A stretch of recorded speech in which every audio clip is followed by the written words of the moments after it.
우리 한국교회의 고질적인 문제입니다. 왜 100년 전에는 인구 3%밖에 되지를 않았는데 그때는 교회에 성도들이 능력이 있었습니다. 사회를 변혁시키는 그러한 성도들이었습니다. 그런데 지금은 인구 20%까지 올라왔는데 오히려 지금은 세상 사회를 변혁시킬 수 있는 게가 아니라 세상 사람들한테 손가락질 받고 있는 게가 교회가 아닌가, 성도들이 아닌가. 왜 그럴까? 참 안타깝습니다. 오늘날 성도들은 성경을 천국 가는 보험증으로 생각하고 있습니다. 물론 성경 말씀을 깊이 읽을 때 예수를 만나고 천국에 가게 하는, 하나님 나라를 가게 하는 그런 구원이 성경 안에 있습니다. 그런데 그것뿐만 아니라 천국 가는 길, 바로 이것이 성경 안에 있는데 그 속에 또 성경 안에 여러 많은 것들이 있는데 그 속에는 무엇도 있습니까? 예수 그리스도의 삶을 닮아라. 이건 놓쳐버리고 살고 있기 때문이다 라는 사실입니다.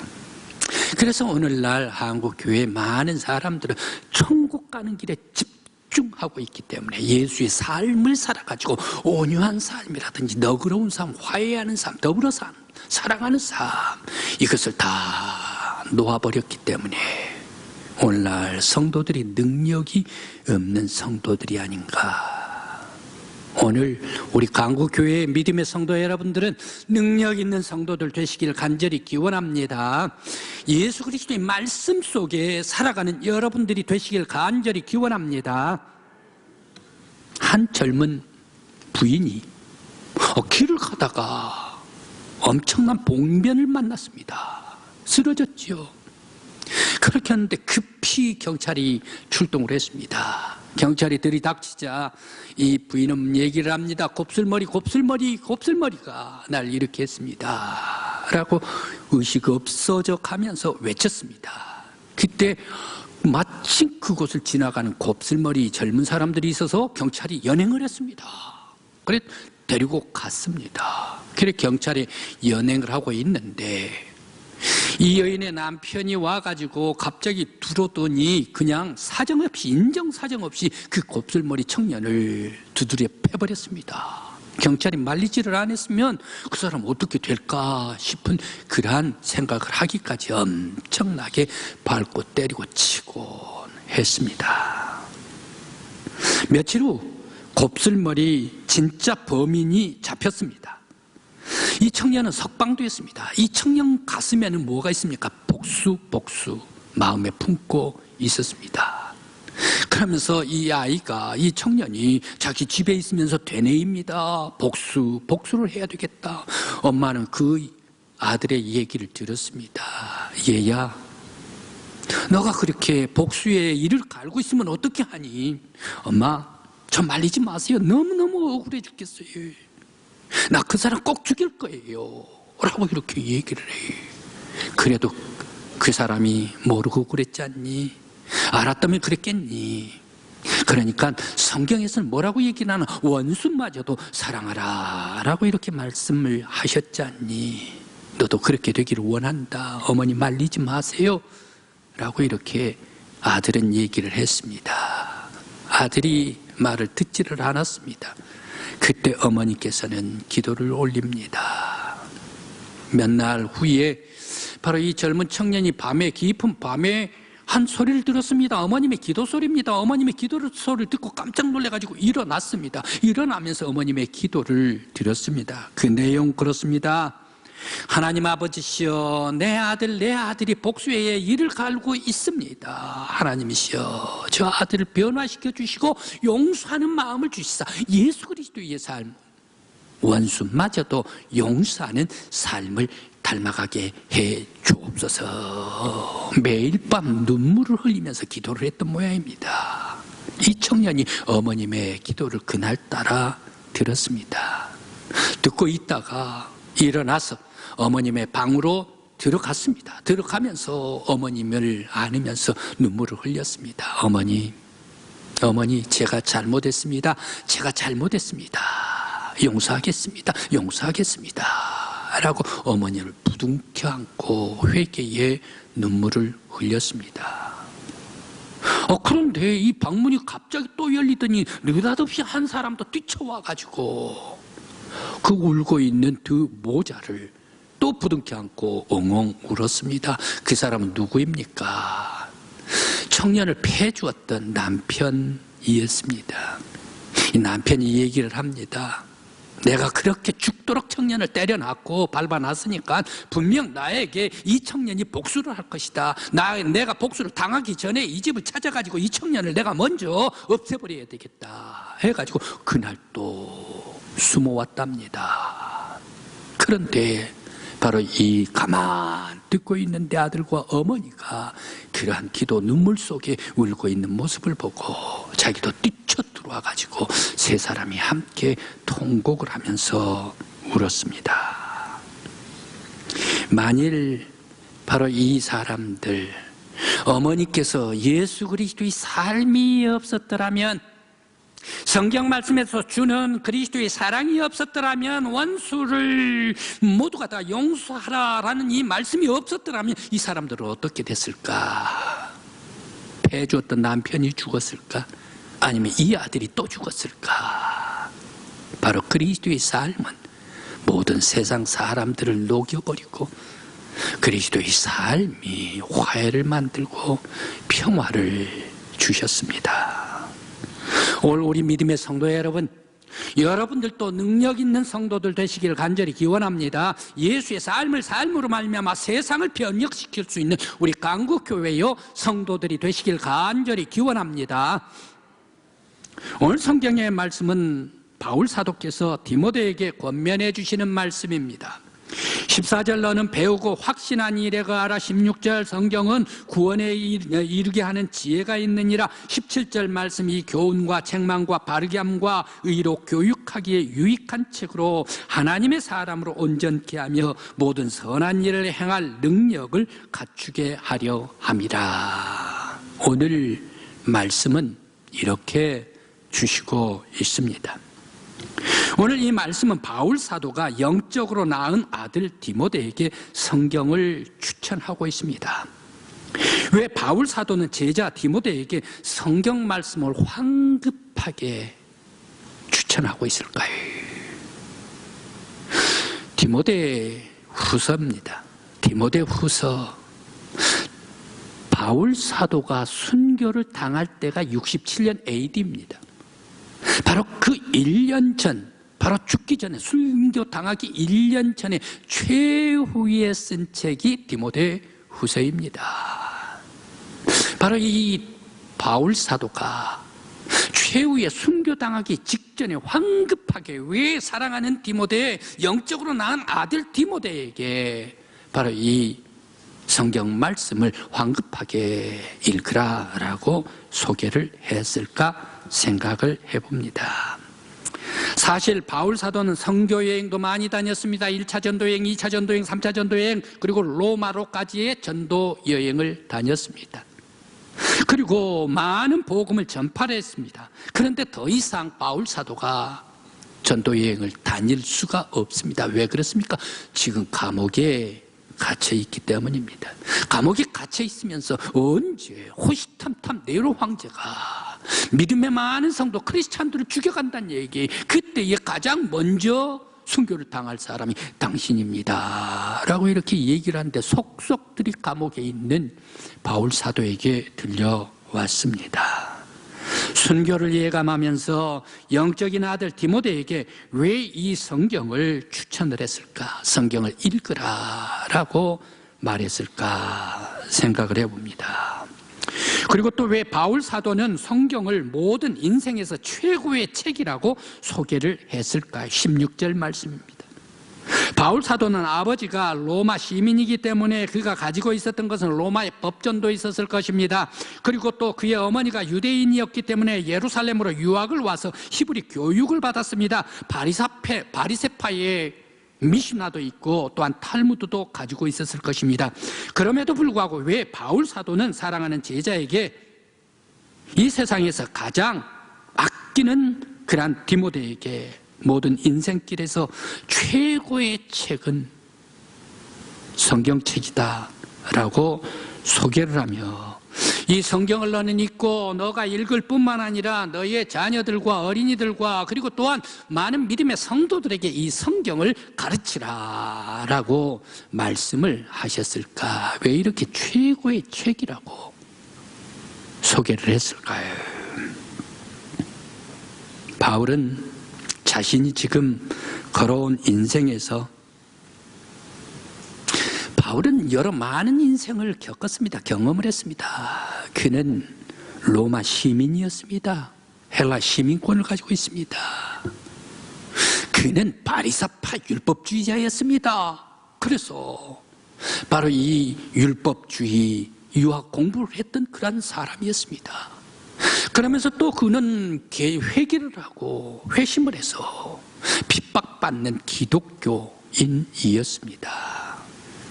이런 여러 가지 많은 자기의 인생 속에서 경험하고 또 경험하고 또 경험했는데 그 중에 최고는 시민권도 아니더란 말이에요. 바리사파도 아니더란 얘기.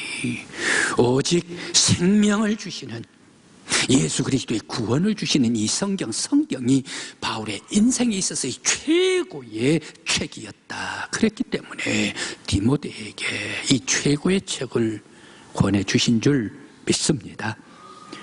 또한 성경은 전능하신 하나님께서 인간을 사랑하여서 예수를 알게 하고 예수를 믿음으로 말미암아 구원에 이르는 지혜가 이 성경 책 속에 있었기 때문에 구원받게 하기 위해서 바로 이 성경을 읽게 했습니다. 또한 성경은 하나님께서 모든 세상 사람들에게 인생의 길을 가르쳐주는, 인생의 빛을 비춰주는 책이 바로 이 성경책이기 때문에 바울 사도는 디모데에게 소개해 줬습니다. 또 성경은 아직 자신이 정체성을 세우지 못한 그런 어린이들과 순수한 사람들에게 교훈과 책망과 바르게 교육함과 의로운 길을 가르쳐주고 하나님의 사람으로 온전한 길을 가르쳐주는 것이, 교육시키는 것이 이 성경이 있다는 얘기. 그러면서 선한 일을 행동하게 실천하는 데 있어서 능력을 주는 것이 성경이기 때문에 바로 온전하게 만들어주고 선한 일을 더욱 능력으로 행하게 하고 하나님의 예수 그리스도의 구원을 얻게 해주시는 이 성경이 바로 이 생명의 책이기 때문에 디모데에게 소개해 주었습니다. 뿐만 아니라 바울 사도가 디모데에게 성경 말씀을 소개해 주었던 것은 이제 자신이 이제 곧 죽게 되는데, 지금까지는 내가 디모데를 직접적으로 교육을 하고 훈육을 시키고 가르쳤습니다. 영적인 아들을. 그런데 내가 떠나가버리고 이 땅이 없어져 버리면, 하나님 나라에 가버리면 누가 이 디모데, 훌륭한 디모데를 잘 길러주실 것인가? 바로 이 성경 말씀에서 생명을 찾고 인생의 길을 찾고 생명의 빛을 찾으라. 바로 이런 의미에 있어서 디모데에게 성경을 가르쳐 주었습니다. 오늘 우리 믿음의 성도 여러분, 강국교회 우리 성도 여러분들에게 성령님께서 여러분들에게 성경을 소개해 주시길 간절히 기원합니다. 바로 이 땅 위에 가장 위대한 책이 성경 말씀이다라는 사실을 성령님께서 여러분들에게 가르쳐 주심으로 성경 안에서 빛을 발견하고 생명을 발견할 수 있는 여러분들이 되시길 간절히 기원합니다. 시편 기자는 성경을 인생의 나침판이다, 생명의 빛이다, 최고의 가치다라고 고백하고 있습니다. 시편 119편 101절 말씀입니다. 내가 주의 말씀을 지키려고 발을 금하여 모든 악한 길로 가지 아니하였습니다. 105절 말씀입니다. 주의 말씀은 내 발의 등이요 내 길의 빛이니이다. 127절 말씀입니다. 내가 주의 계명들을 금 곧 순금보다 더 사랑하였습니다. 하나이다. 시편 기자는 하나님의 말씀, 성경 말씀이 내 인생의 발등에 비칩니다. 내가 가는 곳곳마다 내 인생의 길을 안내해 주시는 것이 성경 말씀입니다. 내가 어디로 가겠습니까? 세속으로 가겠습니까? 내가 세상으로 빠지겠습니까? 내가 악으로 가겠습니까? 모든 악한 길을 다 끊어버리고 순수하고 거룩하고 깨끗한 길, 정금보다 더 아름다운 길로 내 발을 이끌어 주시는 것이 성경입니다. 인생의 최고의 가치를 노래해 주었습니다. 성경은 인생의 내비게이션입니다. 우리 동해안에서는 이 바다에서 배가 조업을 할 때 어디까지 나가게 됩니까? 먼 바다까지, 망망대해까지 나가게 됩니다. 멀리 가면 돌아보는 곳이 섬도 없고 산도 없고 육지도 없고 아무것도 보이지도 않는 망망대해 바다 물결밖에 보이질 않는 먼 곳으로 가서 조업을 합니다. 먼 곳으로 가서 조업을 할 때에 바로 이곳이 내가 지금 서 있는 곳이 어디인가 알 수 있는 것은 내비게이션, 나침판이 있어야 합니다. 이 나침판, 내비게이션을 딱 틀어놓으면 어떻습니까? 이 내비게이션은 지금 이 배가 어디로 가고 있다. 좌표가 12L이 0에 내다 0에 바뀌다. 이 공에 0에 바뀌다. 그래서 공해로 들어가고 있다. 그러면서 러시아, 북한, 일본, 한국 공해상에 내가 지금 배를 띄우고 있다. 그런데 일본의 영해 쪽으로 가고 있는데 더 가면 일본의 영해로 빠지게 되면 안 된다라는 그 좌표를 내가 지금 내 배가 서 있는 좌표를 정확하게 읽게 해주는 것이 내비게이션입니다. 그러면서 내 지금 배의 기수가 어디로 가고 있는가? 북쪽을 향하고 있는가? 남쪽을 향하고 있는가? 동쪽을 향하고 있는가? 서쪽을 향하고 있는가? 알지를 못하는데 바로 이 내비게이션이 내가 지금 가고 있는 방향까지도 정확하게 알게 해주는 것이 내비게이션입니다. 만일 잘못해가지고 내비게이션을 틀지를 못하고 못 보게 되면 어떻습니까? 그 배가 어디로 가는가? 지금 막 가는데 러시아 영해로 들어가고 있다니 큰일 났습니다. 더군다나 또 일본의 영해로 들어가고 있습니다. 그런데 또 북한의 영해로 들어가고 있다. 그렇게 하면 어떻게 됩니까? 이거 큰일 납니다. 급히 돌아와야 됩니다. 바로 이 배의 내비게이션과 같은 것이 인생에 있어서의 성경의 말씀이 인생의 나침판이요 인생의 내비게이션입니다. 우리가 세상 길로 빠지려고 할 때 거기는 안 돼. 성경 말씀에서 바라볼 때에 우리가 이것은 악한 길이야, 그것은 안 돼, 이것은 세속의 길이야, 안 돼. 믿음의 성도들이 가야 할 것이 아니야. 오직 선한 일을 하고 온전한 일을 하고 올바른 일을 하고 의의 길로 가게 해주는 것이 바로 이 성경 말씀을 볼 때에 우리를 안내해 주는 나침판입니다. 인생의 생명의 길을 안내해 주는 것이 성경입니다. 성경에서 나를 보고, 성경에서 하나님을 보고, 성경 속에서 예수님을 보고, 성경 속에서 성령님의 역사하심을 보고, 성경 속에서 믿음의 의로운 조상들을 보고, 성경 속에서 아름다운 길을 갔던 의인 곧 선지자들을 보게 되고, 성경을 읽음으로 말미암아 예수 그리스도의 죽으심과 예수 그리스도의 부활과 예수 그리스도의 십자가를 바라보면서 구원의 길을 발견하는 것이 성경을 볼 때에 바로 우리에게 구원의 길을 발견하게 됩니다. 뿐만 아니라 믿음의 길을 가서 구원받은 성도들, 이 길로 구원받은 성도들이 갔구나, 우리들도 이 제자들과 같이 구원받는 길을 가야 되겠다. 성경을 읽음으로 말미암아 우리가 구원의 길, 생명의 길을 찾을 수가 있는 줄 믿습니다. 뿐만 아니라 성도들이 선한 일을 행해야 한다. 온전한 길을 가야 한다. 하나님께서는 원하시는 것이 무엇입니까? 왜 성경을 우리들에게 주셨습니까? 온전한 사람들이 의의 길을 가, 선한 길을 가, 빠른 길을 가, 성경으로 교훈을 받고 성경으로 책망을 받아가지고 너는 온전한 사람이 되어야 해. 바로 이것을 주는 것이 성경인 줄 믿습니다. 우리 성도 여러분, 이제 성경을 암송하고 읽고 암송함으로 말미암아 의의 사람들 되시길 간절히 기원합니다. 온전한 사람 되시길 간절히 기원합니다. 성령님께서 여러분들 인도해 주시길 간절히 기원합니다. 술 얘기를 해서 죄송합니다. 술.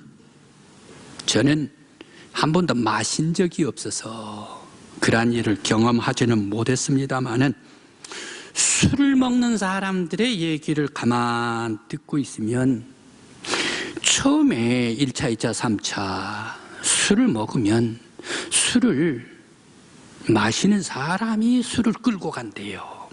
마시는 사람이 술을 끌고 간대요. 이제 먹다가 보면 이게 몽롱해진대요. 몽롱해지다가 보면 이제 사람이 술에 점점 빠지게 된다네요. 그러면서 더 계속 먹다가 보면 술통에 쏙 들어가 버린대요. 그래서 술이 사람을 이끌어가 버린대요. 이제 반대 비유입니다. 사람이 성경을 읽고 읽게 되면 어떻습니까? 처음에는 사람이 성경을 이끌어갑니다. 그러면서 사람들이 성경을 계속 읽고 읽어가는데 그 다음에 성경을 읽고 은혜를 받습니다. 은혜를 받다가 보면 점차 깊이 빠지게 됩니다. 성경을 애송하고 또 읽고 감사하면서 이제 송이꿀보다 더 달도소이다. 성령님께서 역사해 주시면 어떻습니까? 읽는 성도가 성경 속에 빠지게 된답니다.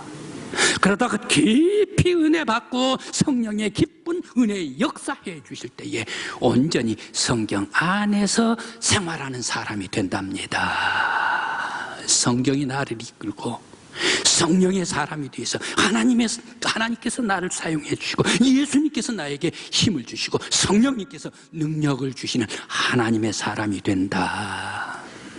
성도 여러분, 여러분 능력 있는 성도들 되시길 간절히 기원합니다. 여러분 성령님께서 역사해 주시길 간절히 기원합니다. 예수님께서 사랑해 주시는 여러분들 되시길 간절히 기원합니다. 하나님의 능력 속에 잡히는 여러분들 되시길 간절히 기원합니다. 그것은 성경을 애송하고 읽고 읽는 사람들에게 성령님께서 역사해 주실 때인 줄 믿습니다. 그런 사람이 있습니다. 역사적으로 성경을 읽다가 성경에 빠져가지고 성령님께서 인도해 주시고 하나님께서 능력 주시는 사람이 있더란 얘기. 그 사람 여러분들께서도 잘 알으시는 링컨입니다. 링컨 대통령입니다. 그는 어렸을 때에 너무 시골에 살고 깊은 그러한 촌에 살아서 책이 없었답니다. 학교를 다니는데 공립학교에 2학년뿐이 못 다녔답니다. 그리고 중퇴를 했답니다. 그래서 글을 배우는데 옆 사람 집에서 책을 빌려와 가지고 글을 읽혔답니다. 그런데 거기에 아뿔싸 어머니께서 일찍 돌아가셨지 않습니까? 어머니께서 일찍 돌아가셨는데 그 어머니께서 이 링컨에게 얘기를 했습니다. 유언을 했습니다.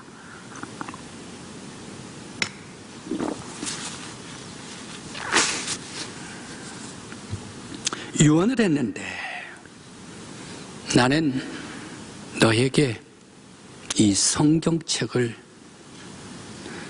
유품으로 남기고 간다. 이 성경책은 낡고 닳고 낡은 성경책이다.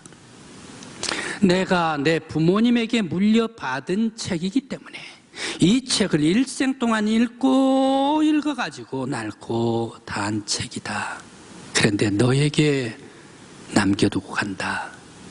나는 12만 평의 땅을 물려주는 것보다 성경책 이것을 물려주는 것을 나는 대단히 기쁘게 생각한다 라고 말을 하면서 떠나가면서 나는 성경을 읽으면서 하나님 사랑해라, 그리고 이웃들 사랑해라, 바로 이것을 유언으로 남겼습니다. 그런데 이 유언을 받고 유품으로 성경을 받은 이 링컨, 링컨도 그가 성경, 어머님께서 물려주신 성경을 읽고 또 읽었습니다. 읽고 또 읽었습니다. 읽고 또 읽다가 이 링컨이 그가 말하는데 입버릇처럼 되뇌이는 것이 있습니다. 하나님께서 세상 사람들, 모든 사람들에게 가장 귀한 선물을 주셨는데 최고의 선물이 성경이다. 바로 이것을 되뇌었습니다. 그러면서 이 성경 말씀을 캐낸 사람, 성경 말씀 속에 보화를 캐낸 사람, 그 사람 하나님께서 사용하실 것이다 라고 말했습니다. 그런데 링컨 대통령은 대통령이 되기까지 엄청난 시련도 많이 했습니다. 실패도 많이 했습니다. 선거에 나가는 쪽쪽 지기도 많이 했습니다. 성경을 애송하는 이 링컨이 그만 자기의 자녀들이 죽고 말았습니다. 왜 이렇게 고통도 괴로움의 연속일까? 그런데 링컨은 괴로움 속에서 인생이 성경으로 연단되어 있어 그가 대통령이 되었을 때는 이미 가난한 자, 없는 자, 헐벗은 자, 심지어 노예까지도 해방시킬 수 있는 훌륭한 예수의 사람, 예수의 인격을 갖추게 되었습니다. 이같이 된 것은 고통 속에서 성경으로 연단되었기 때문에, 성경에서 예수의 삶을 실천하였기 때문에 온 세계에서 가장 위대한 대통령이 되었고 온 세상 사람들이 존경하는 링컨 대통령이 되었더라라는 말씀입니다. 그는 성경을 읽었습니다. 성경을 또 읽었습니다. 애송했습니다. 애송하면서 성경 속에서 살았습니다. 성경 속에서 살 때에 성령님께서 링컨을 붙잡았습니다. 성경이 링컨을 이끌고 갔습니다. 성령님에 붙잡힌 사람 하나님께서 사용해 주셨습니다. 성령님께서 인도해 주신 사람 예수님께서 훌륭한 인격으로 만들어 주셨습니다. 이제 우리 성도 여러분 훌륭한 인격 되시길 바랍니다. 온전한 사람 되시길 간절히 기원합니다. 온전한 사람이 될 때에, 성경을 읽을 때에, 애송할 때에 그 속에서 주님께서 말씀해 주시고 성령님께서 이끌어 주실 때에 온전한 인격이 될 수가 있습니다. 이제 여러분의 인생 하나님의 인도하심을 받기를 원하십니까? 나는 예수님께서 사용해 주시는 사람이 되기를 원합니까? 내 안에 성령님께서 강력하게 능력을 주시기를 원하십니까? 바로 그것은 성경 속에 있습니다. 성경을 읽고 또 읽을 때에 성령님께서 여러분들을 감동해 주심으로 말미암아 하나님의 사람으로 온전케 하여서 이 사회, 이 세상 속에 위대한 하나님의 사람으로 살아가는 여러분들이 되시길 간절히 기원합니다.